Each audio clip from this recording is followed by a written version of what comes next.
Kain tayo ng kanin. Baka sabihin nga hindi tayo kumakain porkit nasa gym tayo. Kung hindi nyo feed ang fitness, wala kayong alam. Kaya huwag nyo lang kayo mag-comment.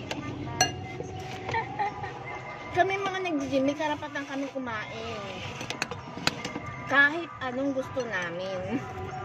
Kayo mga hindi naman nag-gym at wala sa alam sa fitness, huwag nyo lang kayo mag-comment. Okay? Kayo mga walang karapatan kumain. Gigil ako. Yan mo, hotdog sa'yo. Anak ko to, coach. Iwan ko lang siya. Nakaliga ka na, bebe. Ano to? Kahit anong kainin namin, isubo namin sa bungangan namin. Pinaghihirapan namin yun araw-araw. Kaya please, no comment na lang kayo.